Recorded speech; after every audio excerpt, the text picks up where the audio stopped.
আলহামদুলিল্লাহ। ভালো আছি আপনি স্যার, কেমন আছেন? কেমন আছেন? হ্যাঁ, চলে যাচ্ছে। Everything almost going well. Sorry, আমি আপনাদের বোধহয় বৃহস্পতিবার না গত ইয়েতে বোধহয় ক্লাস শুরু করে পরে আমার ক্যান্সেল করতে হয়েছে, ওই যে তিতুমিরের কারণে যে রাস্তায় বন্ধ ছিল। আকস্মিক ভাবে বোধহয় ক্লাস নেওয়ার কথা হলো বৃহস্পতিবারই তো বোধহয়, হ্যাঁ গত বৃহস্পতিবার, এই বৃহস্পতিবার আগের বৃহস্পতিবার, মনে আছে কিনা জানি না আপনাদের। 30 তারিখে, জি স্যার।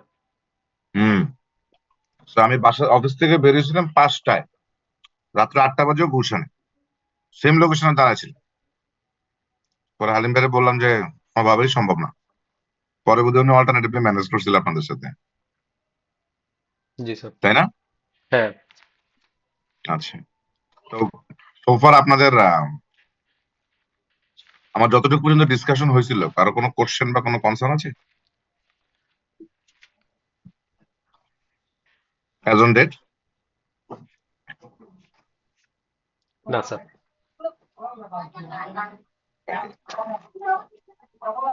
আমি যে লাস্ট ক্লাসে যতটুকু বুঝাইছিলাম অলমোস্ট ক্লিয়ার। হ্যালো। জি স্যার, ক্লিয়ার। ওকে, আজকে আমাদের কি নিয়ে কথা বলার কথা? আজকে স্যার ওই একটা এক্সেল এ স্যার আপনি বলছিলেন যে ক্যাশ ফ্লো স্টেটমেন্ট করে দেখাবেন, আর হচ্ছে আদার কম্প্রিহেনসিভ ইনকাম, ইনকাম স্টেটমেন্টের 5.2 5.3 এগুলো নিয়ে আলোচনা করার কথা, আর হচ্ছে এক্সাম স্ট্যান্ডার্ড কিছু কোশ্চেন করাবেন বলেছিলেন। ওকে, বাট আজকে আমাদের কনসোলিডেশনের দিন না? লাস্ট ক্লাসে যদি এই পার্টটা পড়ায় থেকে আজকে বোধহয় জি স্যার, জি কনসোলিডেশন স্যার। পার, রাইট? জি স্যার। জি স্যার। ওকে, সো তাহলে আমরা একটু কনসোলিডেশনে চলে যাই। আজকে আমাদের কোন চ্যাপ্টার পড়ানোর কথা মনে আছে? স্যার চ্যাপ্টার 2 চলছিল। চ্যাপ্টার 2, বাট কনসোলিডেশনের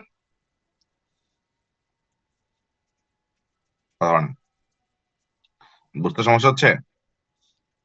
আজকে ব্যালেন্স শিট পড়ানোর কথা না, চ্যাপ্টার 11?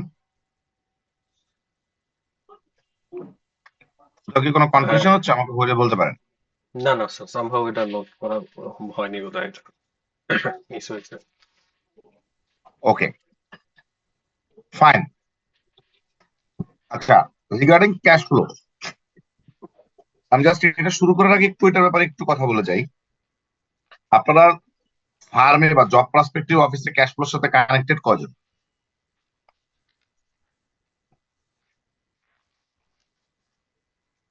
কেউ কি আছেন এর মধ্যে একজনও যে consolidation sorry regular cash flow prepare করেন অফিসের জন্য? নিজের ইয়া করা।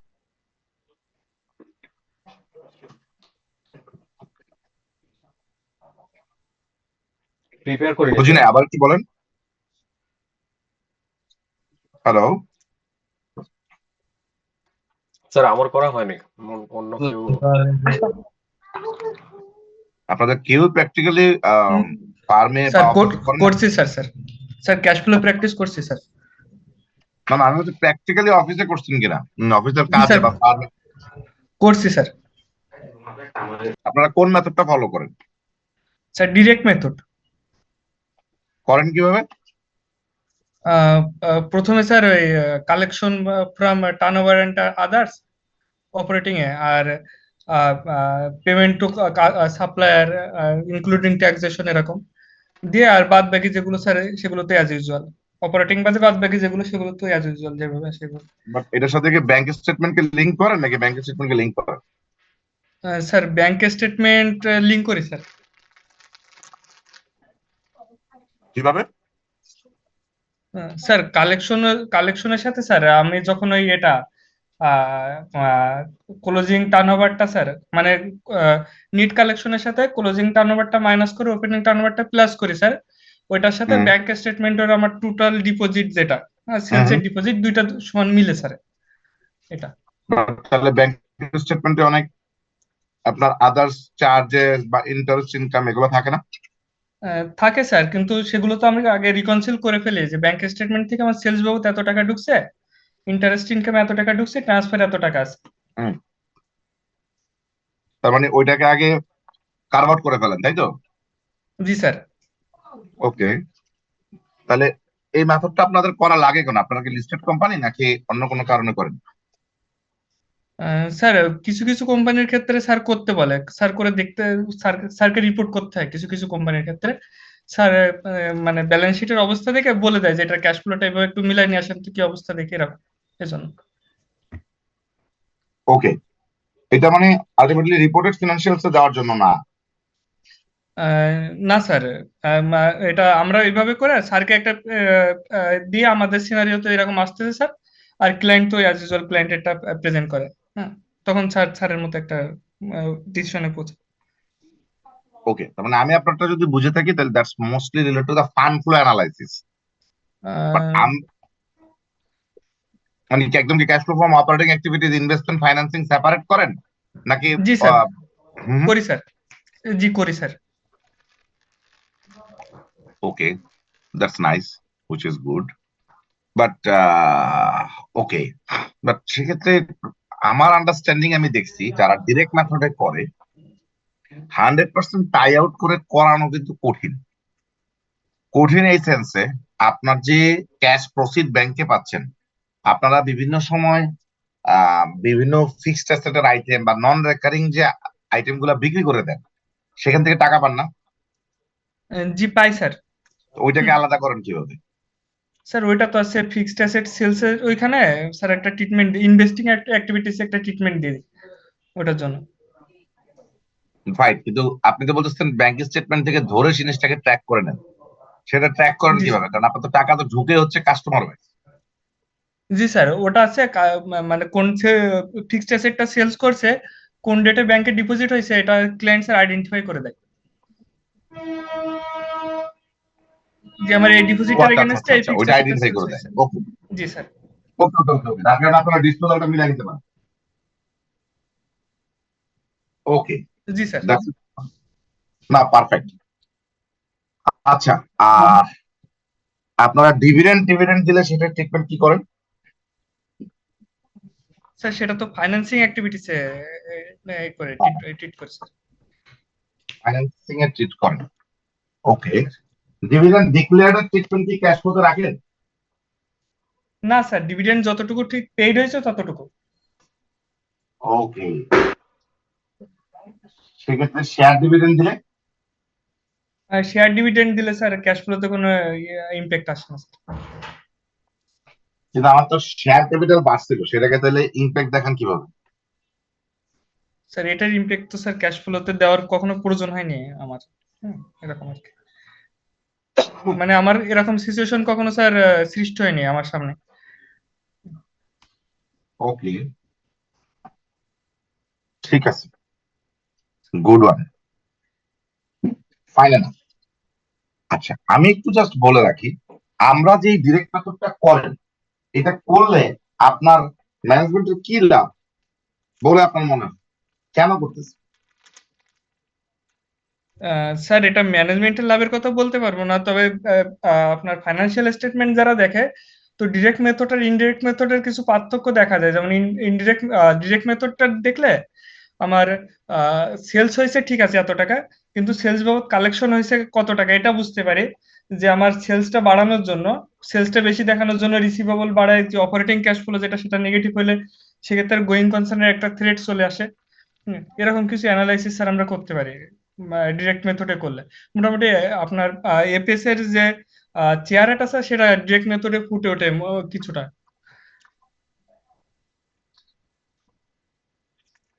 Anything else? বাকিটা কি মনে করেন?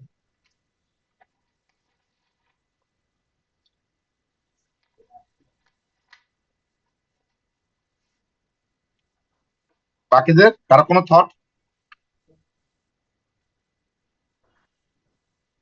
এনিবডি?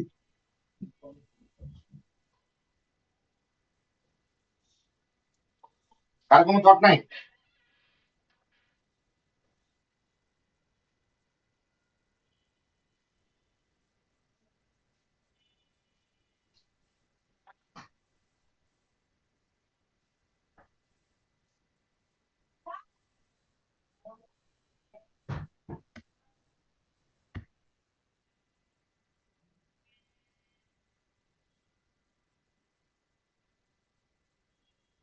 হ্যাঁ, বলছেন না যে কারো কোনো থট নাই?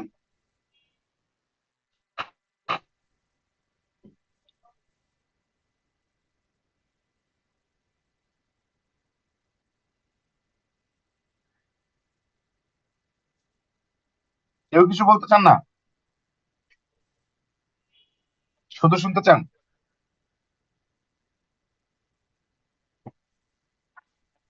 হ্যালো,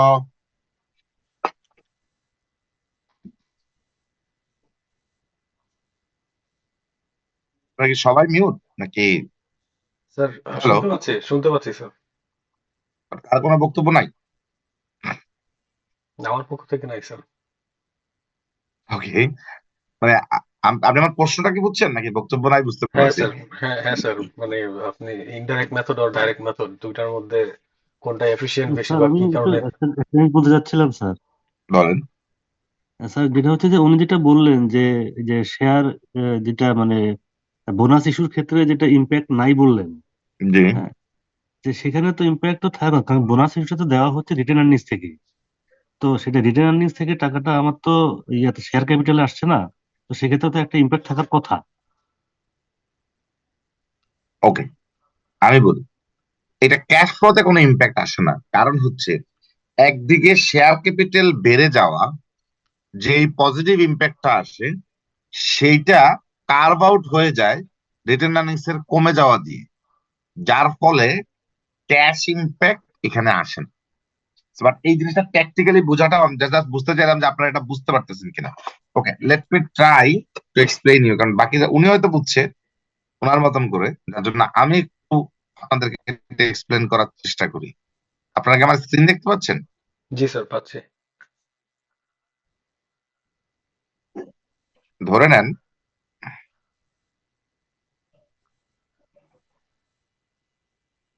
এখানে ছিল 2024, এটা 2025, আর হচ্ছে আহ, আচ্ছা, আমরা একটু দেখি। শেয়ার ক্যাপিটাল ধরেন 24-এ ছিল 20,000, 2,000, এখানে হচ্ছে 25। তারপর শেয়ার ক্যাপিটাল 100 কত হইলো, বেড়ে গেল না? দেখতে পাচ্ছেন? হ্যালো, জি স্যার, দেখতে পাচ্ছি স্যার। হ্যাঁ, কিন্তু রিটার্ন আর্নিংস ধরে নেন আপনার এইখানে ছিল হচ্ছে 2,000, এখানে হয়েছে 1500। দেখতে পাচ্ছেন? হ্যাঁ স্যার। জি স্যার। হ্যাঁ, এইভাবে করে বোঝা কিন্তু সোজা, সহজে বুঝে ফেলছেন না? বাই রিটার্ন আর্নিংস থেকে শেয়ার ক্যাপিটাল ইস্যু হয়েছে, তাই না? হ্যাঁ, জি স্যার। G but sir. বাস্তব জীবনে কি হয় জানেন?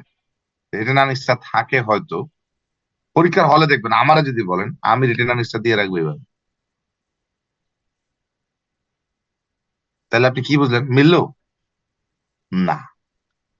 তখন কি চিন্তা করতে হয়, আসলে হয়েছে কি? আসলে হয়েছে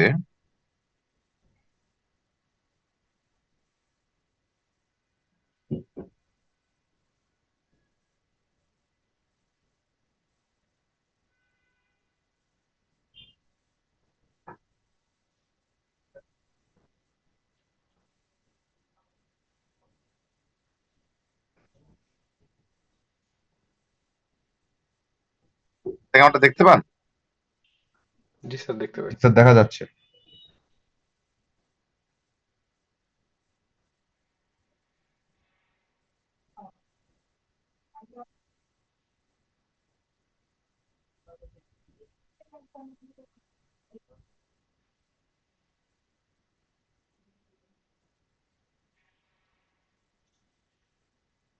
কত হয়েছে?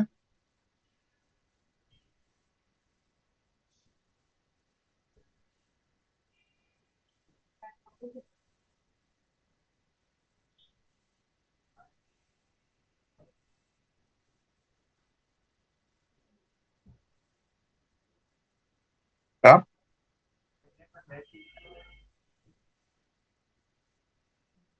এটা হচ্ছে কত, 2200 পাইলেন না?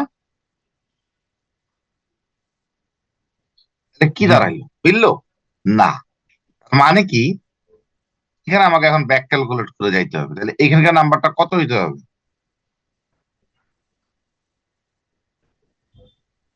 Sir 2700। Right, right. Sorry sorry sorry sorry sorry sorry, উল্টা করছি, আর উল্টা করে আসতেছে।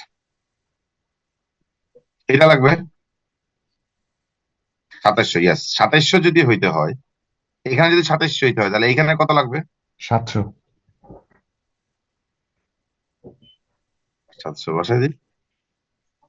700 টাকা কারেন্ট ইয়ারের প্রফিট। ইয়েস, বুঝছেন বিষয়টা কি বলছি? তার মানে এই বছরে কিন্তু আপনি তখন ওই যে ভাই সাহেব যেটা বললো, এটা কিন্তু তখন ইনডাইরেক্ট মেথডে এই প্রফিটটা বের হয়ে চলে আসে, বা ডিরেক্ট মেথডে আপনি তো প্রফিট থেকে শুরু করেন না। কথাটা বুঝছেন না বুঝেন নাই? ডিরেক্ট মেথডে কিন্তু আপনি শুধু সকল পরিকাল আয় আর ব্যয়কে কানেক্ট করতেছেন, কারেক্ট? কথা স্যার। বলে না। জি স্যার। ক্যাশ আয় এবং ব্যয়টা নিচ্ছেন, কোন অ্যাক্রুয়াল কিছু নেন? না না। স্যার। না স্যার। অ্যাক্রুড এক্সপেন্স নেন? নেন না না। স্যার। প্রফিট থেকে শুরু করেন না। যার কারণে এইটা কিন্তু আর আসে না। বুঝতে পারছি? তো অনেকে শেয়ার বাড়ছে, ভাই শেয়ার ক্যাপিটাল বেড়ে গেছে, এটা তো আমার ইনভেস্টিং এ দেখাইতে হবে। সরি, শেয়ার ক্যাপিটাল বেড়ে গেছে মানে ফাইন্যান্সিং এ দেখাইতে হবে? জি না স্যার, ক্যাশ ফ্লোতে শুধুমাত্র যদি ক্যাশ ফ্লো হয়, ক্যাশ ইনজেক্ট হয়, তাইলেই শুধু ক্যাশ ফ্লোতে আসবে, আদারওয়াইজ আসবে না। বুঝতে পারলাম কি? হ্যালো, জি স্যার। কঠিন হলো বুঝতে? ওকে, আচ্ছা আমি একটু আমার ল্যাপটপের চার্জারটা খুলি, কারণ আমার অলরেডি কাজ দেখতে পাচ্ছি গায়েব হয়ে যাচ্ছে। Allow me 1 minute.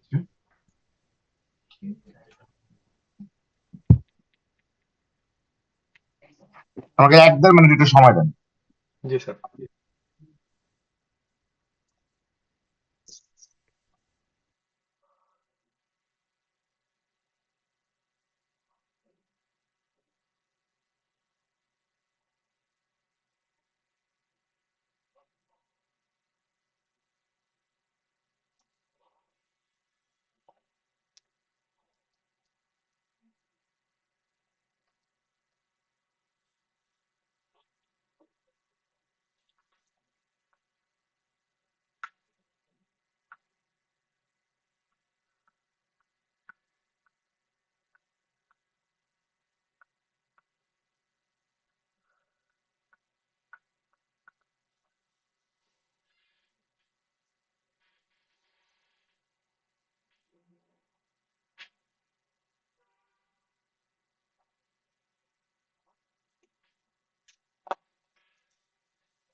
ওকে, এটা কি আপনারা বুঝতে পারছেন? হ্যালো। জি স্যার। ওকে, তাহলে আপনারা এবার এই কনসলিডেশনের চ্যাপ্টারটা বের করেন, আমরা শুরু করি।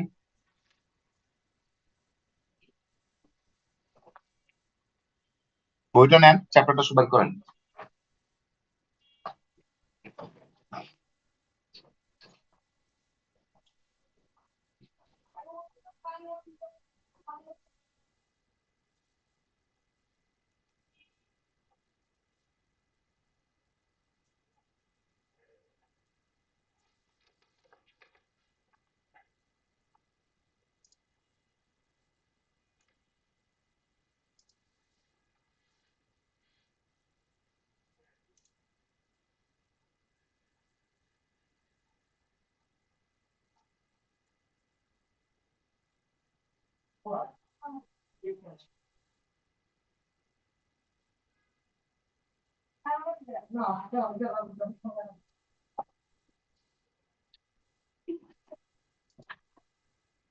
বের করছেন?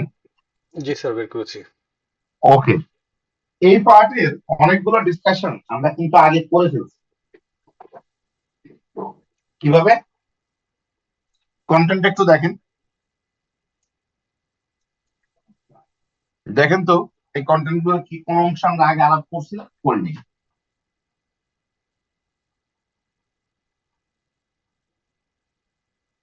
আলাপ করলে কতটুকু আলাপ করছিলাম?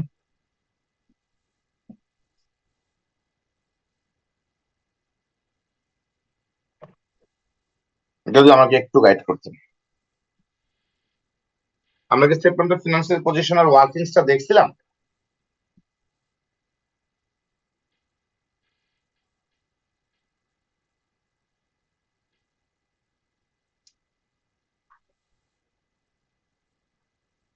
হ্যালো। স্যার ওখানে যে অ্যাসেট লায়াবিলিটিস তারপরে ওই জিনিসগুলোর কথা বলছেন স্যার?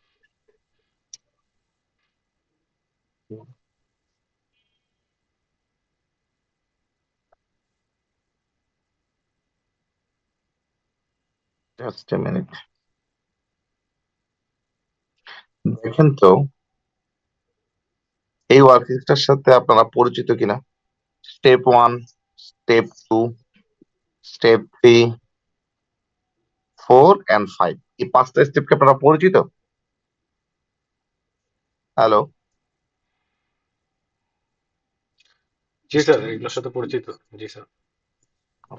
আপনারা একটু দ্রুততার সাথে এই 5টা স্টেপ একটু দেখেন এন্ড দেন ওকে আমাকে বলেন যে আপনারা কি বুঝছেন। এই পার্টটা খুব ফার্স্ট একটা ক্লিয়ার, এস্টাবলিশিং গুডউইল স্ট্রাকচার। এটা কি আপনারা পরিচিত আমার সাথে? আমি আপনাদের ক্লাসে যখন আগে করাইছিলাম এক্সেল ফাইলে, এটা কি পরিচিত আপনারা? দেখাইছিলাম এরকম কিছু?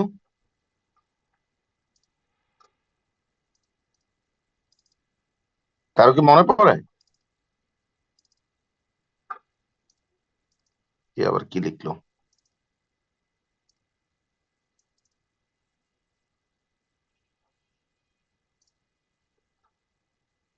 ওকে,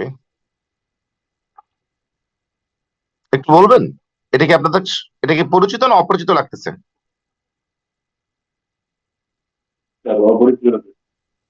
অপরিচিত? ওকে, দেন লেট মি শো।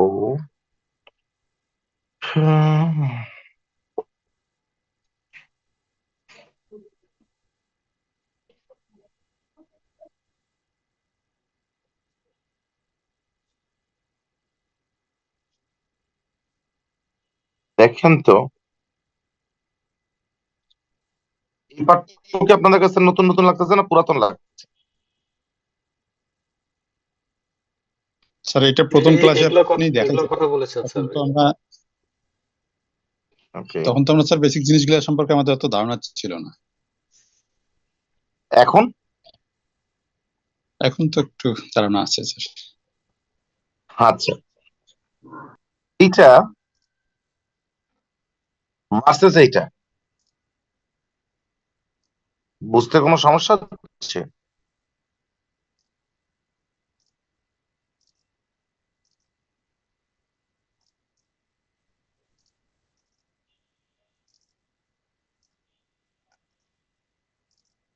মনে পড়ে?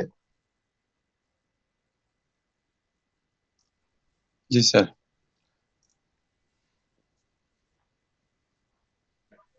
অপরিচিত লাগতেছে? না স্যার। ডিসকাস করেছেন ওকে, স্যার এগুলো?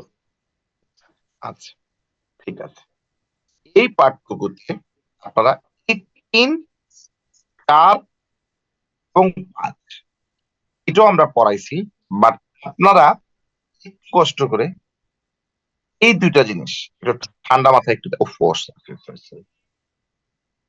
এটুকু পর্যন্ত আপনার কাছে মাছ ক্লিয়ার হওয়া উচিত। কিরে,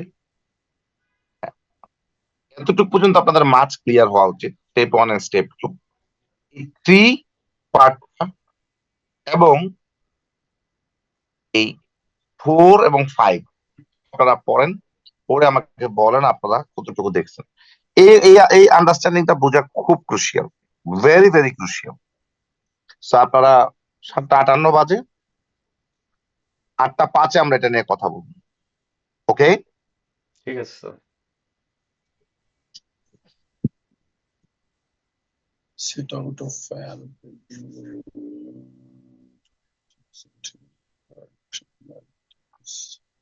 Done by limited.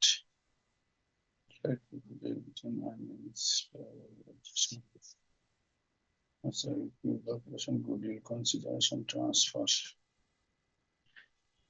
Goodwill consideration transfer plus non-controlling interest at acquisition, non-controlling interest at acquisition. যোগ করলে যা হবে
ওকে, বুঝলেন?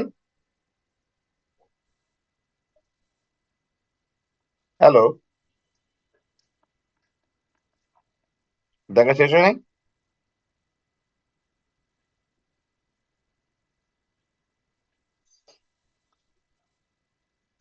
আছেন আপনারা? স্যার আছি। জি স্যার আছে। বুঝছেন? ক্যালকুলেশনটা দেখছেন নাকি? ল্যাপটপের বইও নাই সামনে? বই আছে স্যার সামনে। বোঝা গেছে? কোনো কোশ্চেন?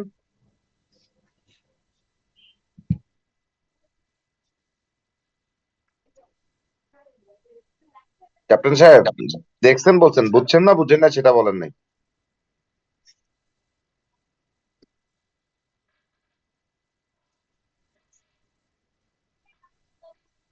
হুম, স্যার প্রসিডিউরটা বুঝতে পেরেছি।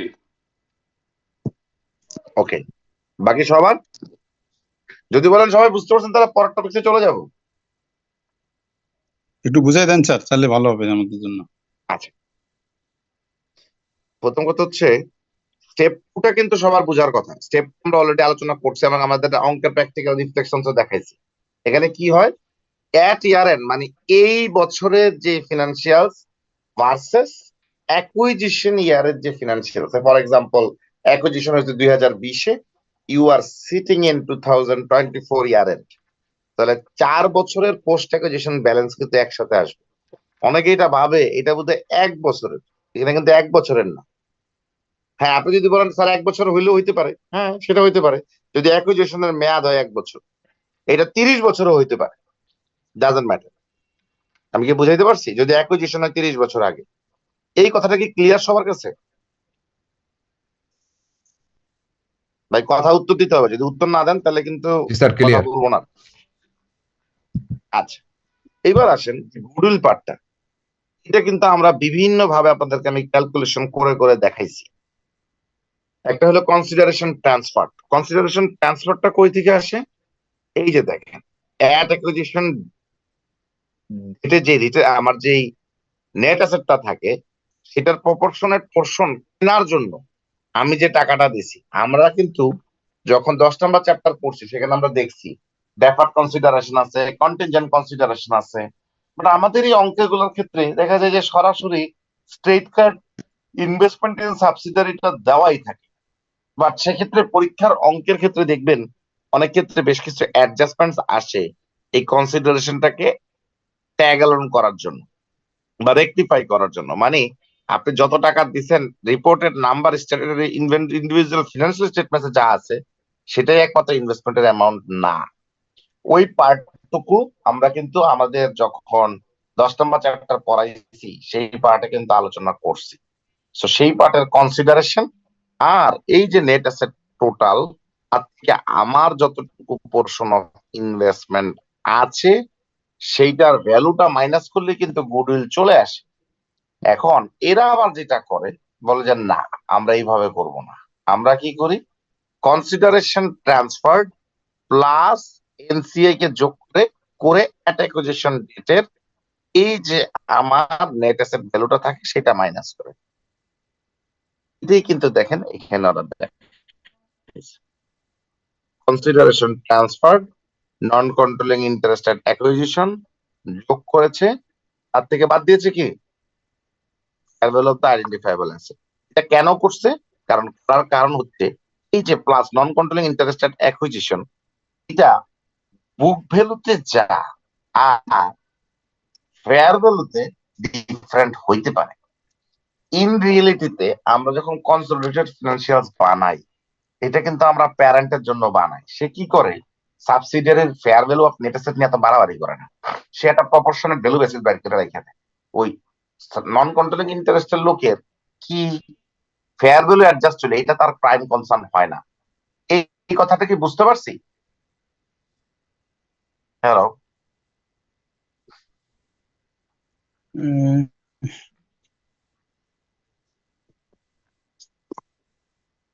64 জন লোক ক্লাসে আমি সহ, বাকি সব লোক ঝিমাচ্ছে বা ঘুমাচ্ছে। কি সমস্যা ভাই? আপনাদের কি শরীরে জোর বল সব চলে গেছে? আজকে তো অফিস ডেও না। এই স্বপ্ন নিয়ে সিএ পড়তে আসছেন, আমি জানি আপনাদের এখানে অনেকেই ফার্মে থেকে সিএ করতেছেন, কেউ চাকরিতে থেকে সিএ করতেছেন, অনেক সিএমএ ভিশনারি ভাইয়েরা আসছেন সিএ করার জন্য। এই যদি হয় স্টেমিনা, এ তো শুধু পয়সা নষ্ট করতেছেন ভাই, বুঝছেন না? অবশ্য অনেকে এইটা নাম করাইতে ভালোবাসে, আমি সিএ এর স্টুডেন্ট। তো স্টুডেন্ট কার্ড খেলতে চাইলে ঠিক আছে, বাট যদি আপনারা ডেডিকেটেড হইতে আসলেই পড়তে চান, কথা বলেন না কেন বলেন তো? এটা কি কোনো কারণে আমার সমস্যা না আপনাদের সমস্যা? আমার সমস্যা হলে বলেন, আই উইল কুইট আউট।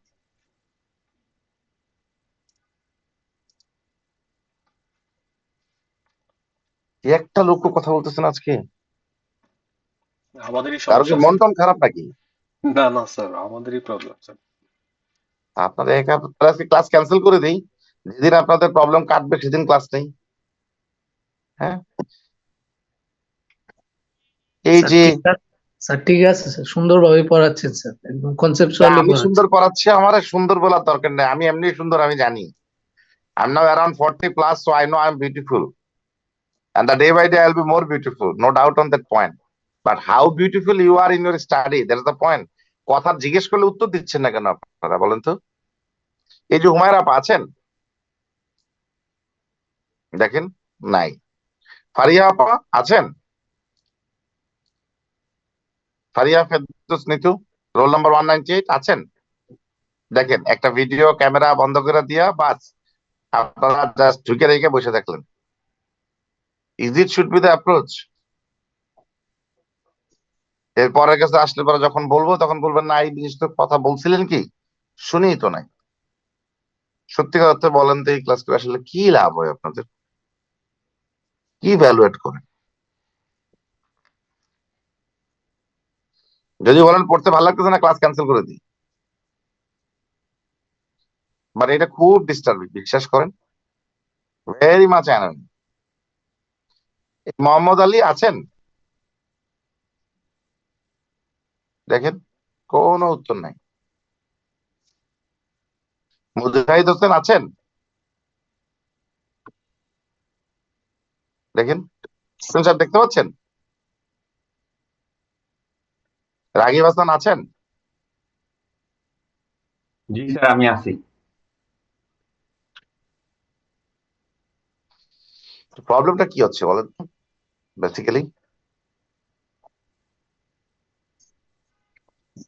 কথার উত্তর দিবেন, যদি উত্তর না দেন তাহলে আগে বলেন ক্লাস ক্যান্সেল করছি, কোনো সমস্যা নেই। তানিয়া আক্তার আছেন? দেখেন, কোনো খবর নেই। উসমান বিন ফায়াজ আছেন?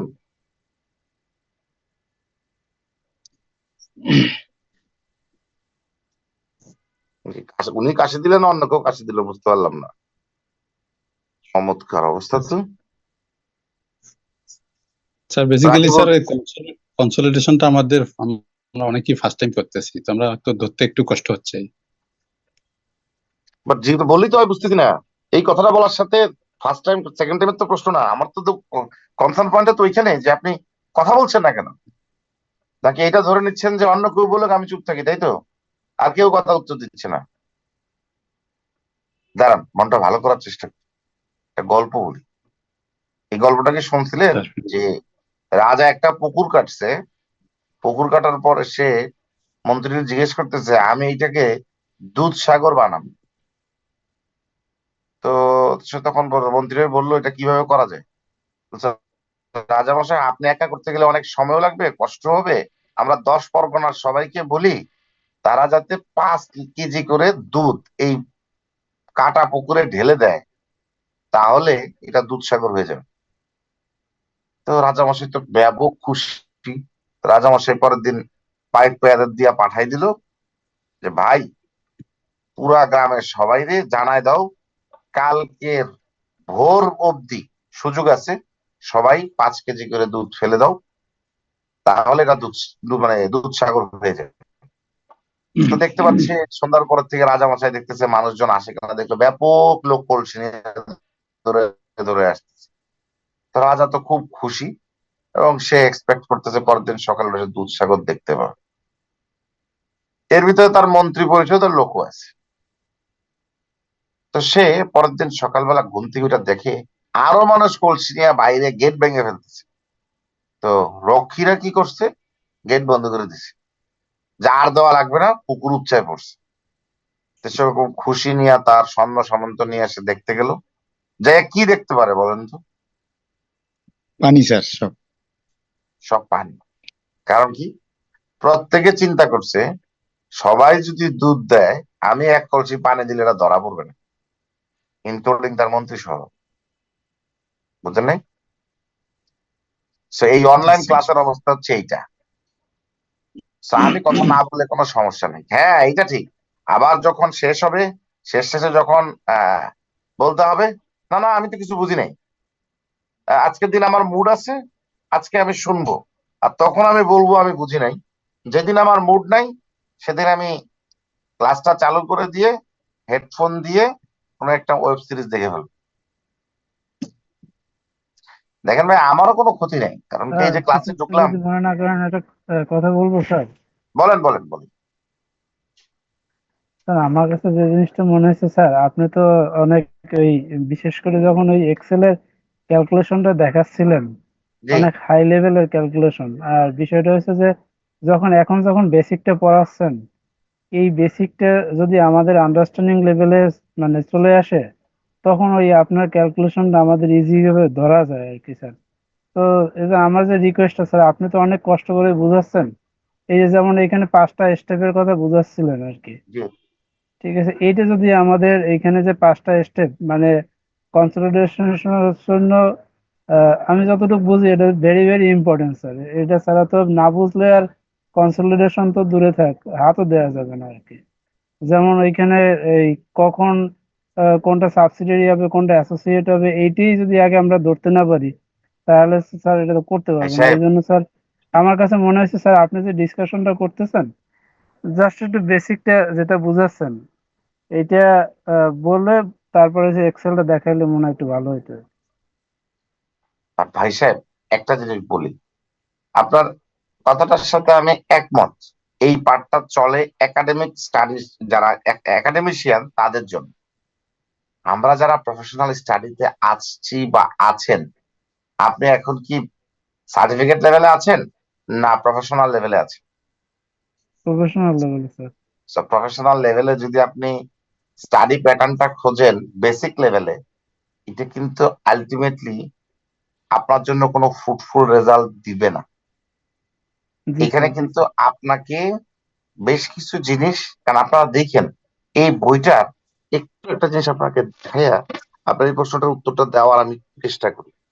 যদি আপনারা এই জায়গাটা একটু দেখে থাকেন, দেখতে পাচ্ছেন এখানে এখানে প্রতিটা জিনিস, স্টাডি অ্যাপ্রোচ, এক্সাম অ্যাপ্রোচ, আপনি দেখতে পাচ্ছেন, জি স্যার। এই যে দেখতে পাচ্ছেন ইন্টারেক্টিভ জি কোশ্চেন, স্যার, বয়স প্রতিটা আমার জিনিস সামনেই কিন্তু, আছে স্যার, সমস্যা নেই। হ্যাঁ দেখতে পাচ্ছেন প্রতিটা জিনিস লিঙ্ক করে দেওয়া কিন্তু। এবং জি স্যার। একইভাবে আপনি যদি বইটা শুরুতে যান, এই কারণে আমি একটা লোককে খুব রেসপেক্ট করি এবং উনি আমাকে এটা হেল্প করছিল টু আন্ডারস্ট্যান্ড। শাহরিয়ার ভাই নামে একজন ছিল, উনি এখন বর্তমানে আকিজ রিসোর্সের সিইও এবং উনি আইবিএরও টিচার, আইবিএ তেও পড়ায় আমাদের Dhaka university accounting field batch, Shahriar ভাই। তো উনি পরে বলছিল যে jumping into the direct to the study topic is like a মখারি, is like a duffer job. It's very important বইয়ের শুরু থেকে পড়া। তা আমার প্রথম স্বাভাবিকভাবে আপনি যখন আমার কথাটা শুনে এখন মনে হবে এই লোক বলে কি, সময় কি এইটুকুই তো পারতেছি না। ডাইরেক্ট বলেন সাজেশন কই থেকে দেখতে হবে, কোথা থেকে কতটুকু পড়লে পরীক্ষা পাশ করা যাবে সেটা বলেন। But at the end of the day আপনার এই সি এর এই পাঠটুকু হচ্ছে পিরামিডের মতো। আপনি বেসিক ফান্ডামেন্টাল লেভেল মোটামুটি যদি আপনি গড়পড়তা ভাবে পার হয়ে যান, যাইতে পারবেন। বাট এই গড়পড়তা যাওয়াটা আপনাকে ইম্প্যাক্ট করবে প্রফেশনাল লেভেলে যায়।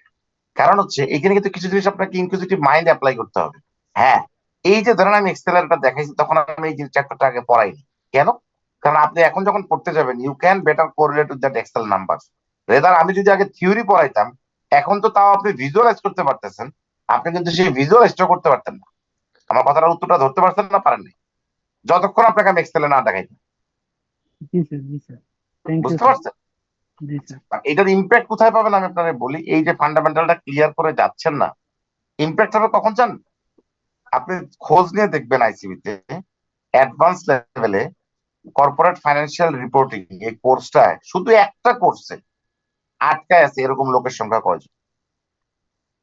এরপরে আপনি এবং আপনার সাথে আমি সহ আরো অনেকে আইসিবি গেটে বৈশা ফ্ল্যাগ নিয়ে বৈশা জানাবো আইসিবি মেম্বার সংখ্যা বাড়াবে না, এই মর্মে সিদ্ধান্ত নিছে বলে আমি মেম্বার হতে পারি। আমার কথাটা কি বুঝতে পারছেন? বাট দোষটা আইসিবিরও যেমন না, দোষটা কিছু অংশে আপনারও না, কিছু অংশে হচ্ছে আমাদের, মোস্টলি হচ্ছে আমাদের lethargic mindset. Lethargic mindset in the sense mindset of shortcut. আপনি দেখবেন ওই যে লাইনে দাঁড়াইতে গেলে সবাই আমরা চিন্তা করি না, আমি হয়তো আপনার মতন করে চিন্তা করি কেমনে লাইনটা ব্রেক করে একটা সামনে চলে যাওয়া যায়। এটা আমাদের হয়, আমারও হয়, মনে হয় যে না আমি একটু তাড়াতাড়ি যাবো, তাড়াতাড়ি গেলে কি হবে সেটা আসলে জানি না। রাস্তায় গাড়ি চালাতে গেলে দেখবেন আপনার আমার প্রত্যেকেরই টেনশন হচ্ছে আমার সামনে কি আছে তারা সাইড করে ওভারটেক করে চলে যাবো। কেন? কিন্তু যায় কি করবো জানি না, বসে থাকবো, কিন্তু চালানোর সময় তার পিছিয়ে যাবো না। ফলো দ্য সিকোয়েন্স এটা আমাদের ভিতরে নাই, and that impacts our overall passing rate. Sorry আমি আপনার এটা বলতাম না, আপনার কথার ভয়েসে আমার কাছে মনে হচ্ছে আপনি যথেষ্ট বয়োজ্যেষ্ঠ মানুষ, বাট আই হোপ আপনি আমার কথার, আমি যে জি আপনার স্যার আপনি পয়েন্ট আমি নিলাম। বিষয়টা ধরতে পারছেন স্যার। আমি আসলে মাঝখানে অনেক বছর পড়াশোনা করি নাই তো, পরে এসে আবার শুরু করছি। না এই আর আমি কি, এই আপনাকে কারণে যথেষ্ট বললাম। বিনয়ের সাথেই বলতেছি, বাট কিন্তু না প্রশ্নটা ঠিক হচ্ছে কি আছে, ভাই, থ্যাংক ইউ স্যার। আপনার এই সাজেশনটা মানে আমাদের জন্য অনেক উপকৃত হবে।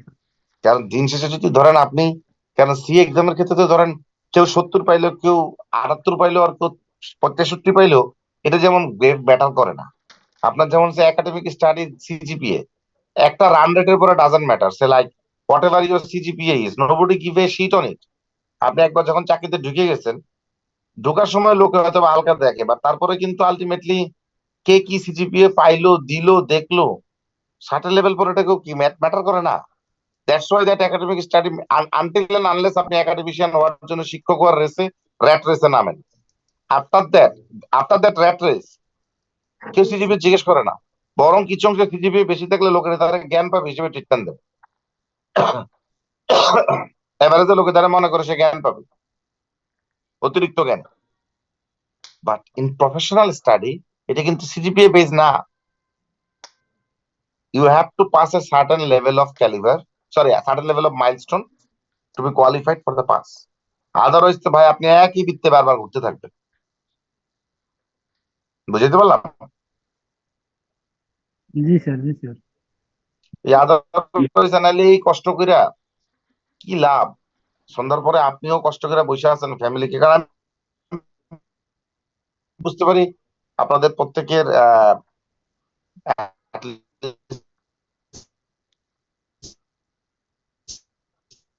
যে এই জুমের যে ছবি দালি ক্রাইসিস মিট জব ক্রাইসিস, তাহলে education is a new crisis now.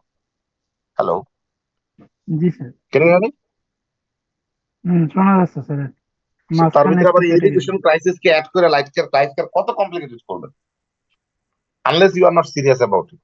Just for by chance সে পড়তে চেষ্টা করাটা আসলে বোকামি, কারণ এইটা কখনো ভালো রেজাল্ট দেয় নাই। If you are not die hard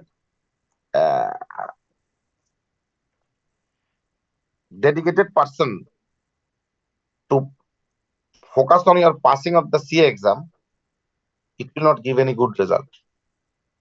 Anyways, আমি আসি, পরে আপনাকে এক ফ্রাস্ট্রেশন দেখাই ফেললাম, মন খারাপ করে না আমার কথা আবার। না স্যার, মন খারাপ করতেছি না।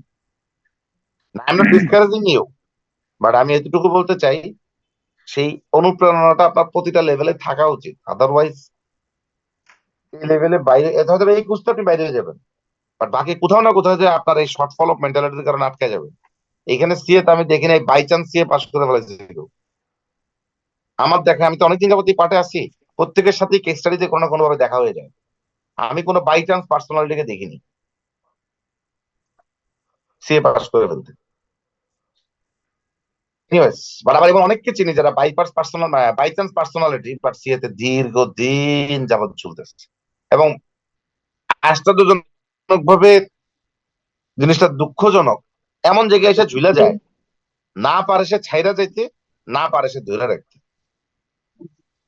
আমি এমন একজনকে চিনি, আমার কেস স্টাডি ক্লাসের স্টুডেন্ট, উনি শুধু একটা কোর্সে আটকে আছে। উনি চিটাগং এর কোনো একটা ফেমাস 5 স্টার হোটেল গ্রুপের ঢাকাতেও আছে। ফ্রম দ্যাট পজিশন রিটায়ার্ড, তার নাতি আছে, কিন্তু সে এখনো পরীক্ষা দিচ্ছে। আমি ওনার সাথে দেখা করে একদিন আমার ফিজিক্যাল ক্লাসে আসছিল case study exam mock test দিতে। তো ওনাকে আমি জিজ্ঞেস করলাম যে আপনি এখনো পড়তেছেন? সুজন বাবু, আমি না ছাড়তে পারতেছি না শুধু আবেগের কারণে, আমার এটার আর কোনো ভ্যালুয়েশন নাই, কিন্তু এতদিন যাবত লেগে আছি, এই একটা কোর্সের জন্য বাদ দিবে এটা আমি ভাবতে পারতেছি, এটা মেনে নিতে পারতেছে না। বুঝতে পারছেন? কিন্তু আমি আনফরচুনেটলি জানি ওই ব্যক্তিটা এখনো পাস করে। এনিওয়েজ, আসেন। আচ্ছা, এই পার্টের যে ব্যাপারটা ছিল অ্যাট ইয়ার এন্ড এবং অ্যাট অ্যাকুইজিশন, দুইটার পার্থক্য যে পোস্ট অ্যাকুইজিশন পার্টটা, সাবজেক্টে ছিল কেস স্টাডি। বলেন। যেটা বললেন উনি কেস স্টাডিতে জি জি জি কোনটা জি দিচ্ছিল? জি কেস স্টাডি। আমি অ্যাডভান্সে শুধু কেস স্টাডি, সুতরাং কেস স্টাডি ছাড়া বাকিগুলোর আন্ডারস্ট্যান্ডিং মানে এটলিস্ট বাস্তব অভিজ্ঞতা আমার নাই যে ওইখানে। বাট হ্যাঁ, রিপোর্টিং এর অনেকের সাথে আমার কথা হয় যারা রিপোর্টিং এ আটকে আছে, কিন্তু আমি ওই ক্লাস নেই না। তো ওদেরকে আমি অনেকের সাথে আমি কানেক্টেড জানি, কিন্তু কেন আটকায় আছে সেটা অবশ্য অনেক ক্ষেত্রে অ্যানালাইসিস আমি জানি না। যেমন কেসের অনেকের অ্যানালাইসিস আমি জানি, অনেকের সাথে আমি কানেক্টেড কাজ করি, যার কারণে জানি। বাট রিপোর্টিং এর ক্ষেত্রে স্ন্যাচিসদের কাছে অনেক ভালো ভালো ইনসাইটস আছে। কি দেখতে পাচ্ছেন এই পার্টটাই, কিন্তু একটু যিনি বলতেছিলেন যে এই ক্যালকুলেশনটা আমাদের বুঝতে সমস্যা, তাদের জন্য বলা।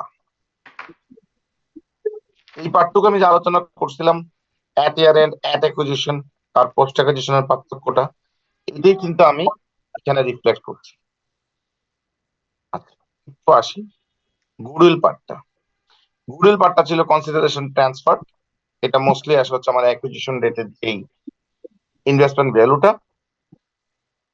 প্লাস নন কন্ট্রোলিং ইন্টারেস্ট এট অ্যাকুইজিশন, সেটা হচ্ছে এজেন্সিআই এট অ্যাকুইজিশন রেটের। দেখতে পাচ্ছেন? হ্যালো, জি স্যার। শুনতে পাচ্ছেন? হ্যাঁ, আচ্ছা। এই দুইটা যোগ করলাম, আর থেকে আমরা বাদ দিলাম কি, এই নেট অ্যাসেটটাই বাদ দিলাম, টোটাল ভ্যালুটা 43.75 দিলে আমাদের গুডউইলটা চলে আসে। এইখানে ওরা দেখেন less fair value of identified asset acquired liabilities assume, এই যে share capital, return earnings, fair value, total ভ্যালুটাকে ওরা যেখানে আনছে না, এটাই কিন্তু আমরা এইখানে করে দেখাই। বুঝতে পারছি? হ্যালো, এটা কি স্যার শুধু সাবসিডিয়ারি অংশটা নাকি? গুডউইল জেনারেট হয় ইনভেস্টমেন্ট থেকে। আমাদের গুডউইলে যা আসবে তা প্যারেন্ট এবং সাবসিডিয়ারি দুইজনের ইম্প্যাক্টেই আসবে। মোস্টলি আমরা সাবসিডিয়ারি গুডউইলটা কনসিডারেশনে নেই না, কারণ সেখানে আমাদের যে ভ্যালুটা থাকে, এই যে এই ভ্যালুটা এনসিআই, আমরা কস্ট প্রাইসে আনি, আর কস্ট প্রাইস থেকেই তার ইনভেস্টমেন্টের ভ্যালুর সাথে যোগ করে দেয়। আপনার প্রশ্নটা বোধহয় আমার উত্তর পছন্দ হয় নাই, মনোভূত হয়নি, রাইট?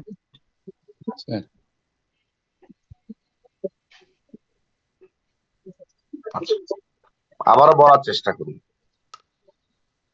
আমার এখানে থাকে কি, থাকে হচ্ছে কনসিডারেশন ট্রান্সফার। এটা কার? আমার। আমি যত পার্সেন্ট ইনভেস্ট করছি তার ইকুইভ্যালেন্ট টাকা। এটা হচ্ছে এনসিআই যে ইনভেস্ট করছে আর ইকুইভ্যালেন্ট টাকা। এটা কি investment value or fair value?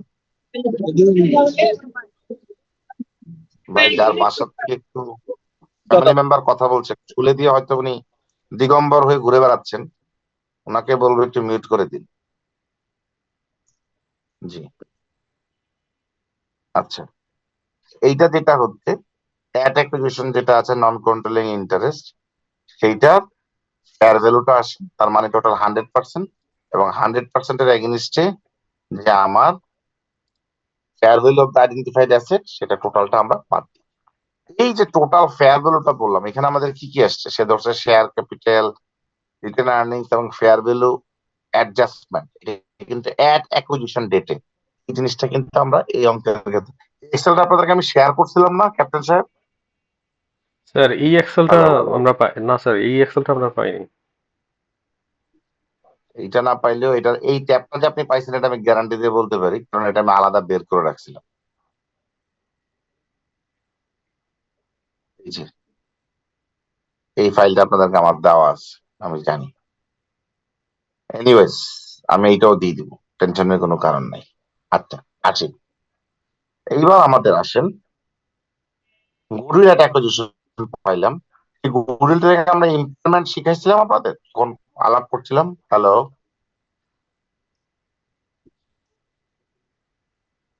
গুডউইলের implement নিয়ে কথা বলি নাই?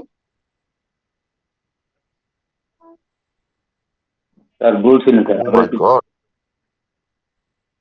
আচ্ছা, আমরা যে গুডউইলটা অ্যাকোয়ার করি, সেই গুডউইলটা আমাদের সাথে কি সারা জীবন থাকে? না স্যার, থাকে না। কেমন আমি আপনাদের মনে আছে অ্যাটলাস ছাতা, তাজ, হারিকেন, এগুলো কথাগুলো বলছিলাম? জি স্যার। কারণ গুডউইলটা কি, আমি এক্সট্রা আর্নিং ক্যাপাসিটি, আমি যে ক্যাটসাইয়ের এক্সাম্পল দিয়ে বলছিলাম যে আমি বাড়তি টাকা দিয়ে কিনে নিচ্ছি, কেন কি? কারণ আমি জানি যেটা দিয়ে আমি আরো আজীবন এখান থেকে ইনকাম করতে পারবো।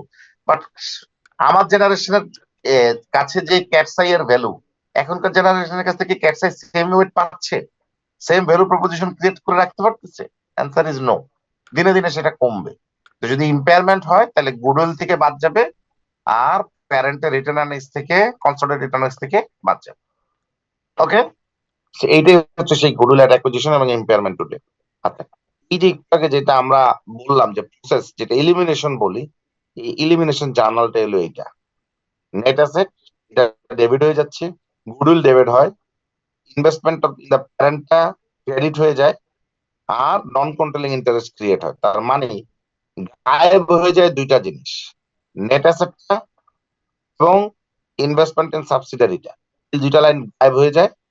কনসোলিডেটেড ফিনান্সিয়ালসে ঢুকে এই গুডউইলটা আর নন কন্ট্রোলিং ইন্টারেস্টটা। এটা কি বুঝাইতে পারছি? জি স্যার। না বুঝে থাকলে কিন্তু বলতে পারেন, অথবা একটু যদি বলেন যে স্যার একটু দেখে বলি, তাও কিন্তু করতে পারেন। আচ্ছা, এবার আমরা আসি এই নন কন্ট্রোলিং ইন্টারেস্ট। এই ক্যালকুলেশন তো না বুঝার কিছু নাই, এটা এটা বুঝছেন না সবাই? ভাই এটা সোজা। এই যে দেখেন, আমার যে অ্যাকুইজিশন রেটে যা ছিল সেটার পোর্শন প্লাস আমার যে পোস্ট অ্যাকুইজিশন পিরিয়ডে যে প্রফিটটা আসছে, সেটা আমার যে হোল্ডিং প্রপোজিশন তার পার্সেন্টেজ যোগ করলেই এই অ্যামাউন্টটা আসে। ওকে, বলছে আমাদের অ্যাকুইজিশন রেটে নন কন্ট্রোলিং ইন্টারেস্ট, যেটা ফেয়ার ভ্যালু আইডেন্টিফাইড অ্যাসেটের যে পোর্শন, তার সাথে আমরা যোগ করব share of post acquisition profit. আচ্ছা, এই রিটার্ন আর্নিংসটা কার? Calculation of return earnings parent. Parent কি করে?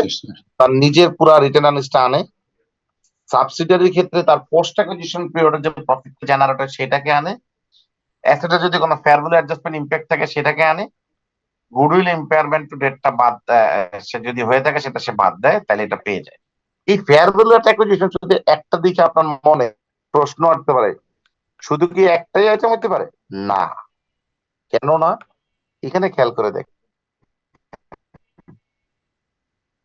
আমার পোস্ট অ্যাকুইজিশন পিরিয়ডে যা যা জেনারেট হয়েছে সবগুলাই কিন্তু আমাকে শেয়ার ক্যাপিটাল ছাড়া আমার কিন্তু 1.95 জেনারেট হয়েছে।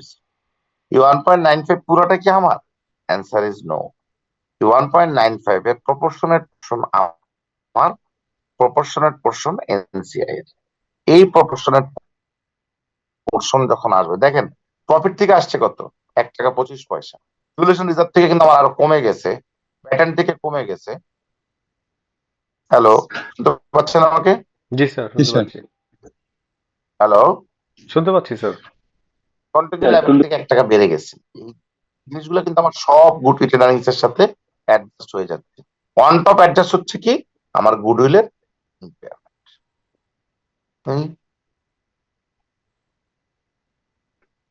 ডিফিকাল্ট। আমার মনে হয় আপনাদের ব্রেনের উপর অনেক চাপ পড়তেছে। You need a break, you deserve a break.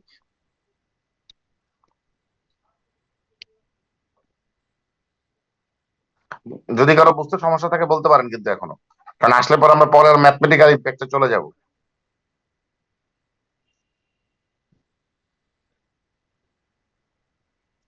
ওকে, আপনারা যেহেতু চুপ আছেন, ধরে নিচ্ছি আপনারা সবাই সব বুঝতে পারছেন। Let's go for break. আমরা কখন ফিরবো? স্যার 15 মিনিটের ব্রেক নিই। 35 বাজে তো স্যার, 50-এ ফিরি। 50 মানে আমার জন্য একটু, আমরা 20 মিনিট নেই, 55-তে আসি। হ্যাঁ, ঠিক আছে স্যার। আচ্ছা। ঠিক আছে, ওকে। কেন হ্যাঁ আমি জি স্যার। জি স্যার, শুনছি। জি স্যার, শুনতে পাচ্ছি। ওকে, শুরু করি আমরা আবার। হ্যাঁ, জি স্যার। আচ্ছা। সো এটা নিয়ে কথা না বলি। আচ্ছা, আমরা যেটা বলছিলাম, এই যে acquisition made through the reporting period, এইটা যেটা বলতে চাচ্ছিল, যদি আমরা বছরের মাঝখানে অ্যাকুইজিশন করি সেক্ষেত্রে আমরা মিডিয়ার অ্যাকুইজিশনটাকে আমরা কিভাবে কনসোলিডেশনের ট্রিটমেন্ট দেব। আপনাদের যদি মনে থেকে থাকে, এইখানে আমরা যেটা নাম্বার দেখতে পাচ্ছি, এটা কোন সময়কার নাম্বার? যখন আমাদের ফিনান্সিয়াল স্টেটমেন্ট প্রিপেয়ার্ড হয়েছে। নর্মালি ফিনান্সিয়াল স্টেটমেন্ট প্রিপেয়ার্ড হয় কখন? ইয়ার এন্ডে স্যার। ইয়ার এন্ডে কোন স্যার। সময়? ইয়ার এন্ডে। তার মানে ওই সময়কার যদি আমরা ফিনান্সিয়ালসটা পাই, নর্মালি অ্যাকুইজিশন সেই ক্ষেত্রেই হওয়ার কথা। বাট শেয়ার হোল্ডার যখন শেয়ার কিনবে, সে কি ফিনান্সিয়াল শেয়ার প্রিপারেশনের মাধ্যমকে মাথায় রেখে শেয়ার কিনবে, না বছরের যে কোনো সময় কিনতে পারে? যে কোনো সময় কিনতে পারে স্যার। মিনিং দ্যাট আমার তাহলে কন্ট্রোল এস্টাবলিশমেন্ট শুধু বছরের ফিনান্সিয়াল যখন বানানো হবে সেই সময় হবে, তার কোনো গ্যারান্টি কি আছে? না, তার কোনো গ্যারান্টি নাই। তার বছরের মাঝামাঝিও হইতে পারে। প্রশ্ন হচ্ছে, তাহলে কনসোলিডেশন করার জন্য আমার তো ফিনান্সিয়াল লাগবে। তাহলে কি আমি ম্যানেজমেন্টকে বলবো, ভাই আমার শেয়ার হোল্ডার চেঞ্জ হয়েছে, এখন আমার একটা ফিনান্সিয়ালস বানায় দাও? এটা কি সম্ভব? না স্যার। লজিক্যালি সম্ভব না। বাট হ্যাঁ, এখন ধরেন কর্তার ইচ্ছায় কর্ম। এখন যদি প্যারেন্ট যদি শেয়ার কেনার পরে ম্যানেজমেন্টের বাধ্য করে যে ভাই ফিনান্সিয়ালস বানায় দাও, তাহলে সেটা হয়। কিন্তু বলছে আমাদের কনসোলিডেশনের রিকোয়ারমেন্টে বলছে যে আমরা চাইলে সেটাকে অ্যাভয়েড করতে পারবো। কিভাবে? আমরা বছরের মধ্যবর্তী সময়ে যদি কিনে থাকি, তাহলে সারা বছরে যেই প্রফিটেবিলিটিটা আসছে সেটাকে প্রোরেটেড ধরে আমরা ব্যালেন্স এট অ্যাকুইজিশন ডেট বানাইতে পারবো। কিভাবে? একটু এক্সেলে করে দেখাই।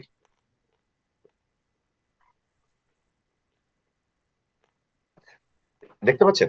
দেখেন, এই যে রিটার্ন আর্নিংসটা, কথার কথা ধরে নেন 24-এ ছিল হচ্ছে 2000, 25-এ হচ্ছে 3000, তাহলে বাড়লো কত? শেয়ার ক্যাপিটাল দরকার নেই, এরকম একটা সিনারিও। বাড়ছে কত? Hello, 1000 sir. 1000। 1000টা কি সারা বছরে না সারা বছর বাদে? সারা বছর। সারা বছর। তাহলে আমরা ধরে নিই, তাহলে মান্থ অন মান্থ কত জেনারেট হয়েছে? 12 month। মান্থলি এই 83 টাকা করে জেনারেট হয়েছে। এখন যদি অ্যাকুইজিশনটা হয় 1st of এপ্রিলে, তাহলে ওই দিনের রিটার্ন আর্নিংস এর ব্যালেন্স কত ধরবো? তোর মাস দিয়ে গুণ দিব স্যার 200 নাকি? না, স্যার, 2400 সামথিং। কিন্তু 3 এইটা যোগ এইটা, তাহলে অ্যাকুইজিশন রেটে কত দাঁড়াইলো? 2250। কারেন্টে কত? 3000। তাহলে পোস্ট অ্যাকুইজিশন প্রফিট কত? এই 750। এখন আপনি বলতে পারেন স্যার আমার যদি অ্যাকুইজিশনটা হয় 1st of জুলাইতে তাহলে কত হবে?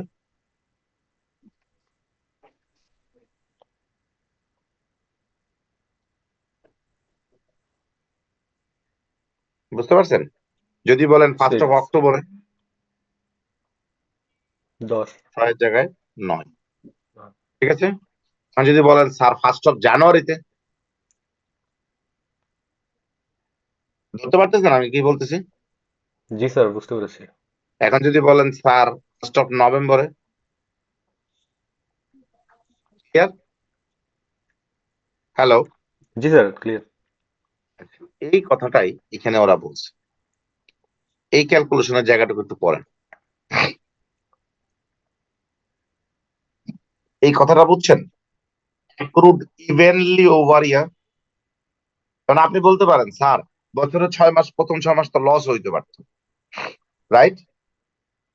হ্যাঁ স্যার। পরের 6 মাসে হয়তো বা লাভ হইতে পারতো, তাহলে তো অ্যাকুইজিশন রেটটা আমার ভুল হইতেছে। সেক্ষেত্রে বলছে আমার এত কারেক্টেড অ্যামাউন্ট প্রয়োজন নাই। কারণ কি দেখেন, আমি কি এই প্রফিটের কনসলিডেটেড প্রফিটের ভিত্তিতে ট্যাক্স দেই? হ্যালো, না না স্যার, স্যার দেই না। না আমি স্যার। কিন্তু ট্যাক্স দিই না। এটা কি কারণে কি আমি কোনো রেগুলেটরি অথরিটিকে এই ফিনান্সিয়াল জমা দিব? না। না আইডিয়ালি স্যার। না। না। তাহলে এটা কার জন্য দরকার? ম্যানেজমেন্টের জন্য। ম্যানেজমেন্টের জন্য এই ইভেনলি প্রপোর্শনেটেড ফিনান্সিয়ালস ইজ ওকে। এটা কি পরিষ্কার? জি স্যার। তা আমি কি আশা করতে পারি যে আপনারা ইন্টারেক্টিভটা বাসায় প্র্যাকটিস করবেন? জি হ্যালো, স্যার। জি স্যার, করবো করবো স্যার। করবো স্যার।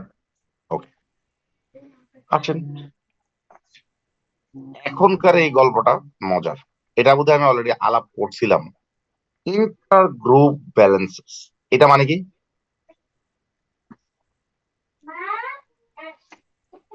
প্যারেন্ট, হ্যাঁ বল। ট্রানজেকশন। এটা কি ইন্টার কোম্পানি ট্রানজাকশন না ইন্টার গ্রুপ বললো কেন? ইন্টার কোম্পানি না বললো? What is the difference between inter group and inter company?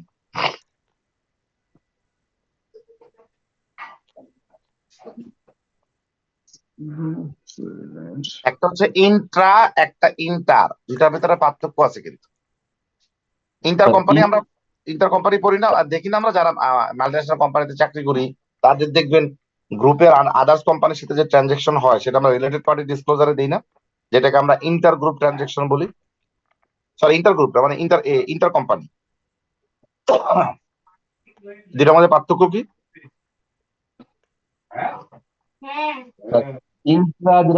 একটা কোম্পানির মধ্যে একটা ইন্টার কোম্পানি আর একটা ইন্টার গ্রুপ, দুটা ইন্টার আর ইন্টার ভিতরে পার্থক্য কি? স্যার, ইন্ট্রা হলো যে একই কোম্পানির অনেকগুলো ব্রাঞ্চ থাকতে পারে, ওই ব্রাঞ্চের মধ্যে একটা ব্রাঞ্চের সাথে একটা ব্রাঞ্চের যে ট্রানজাকশন। বাইরে এক মিনিট,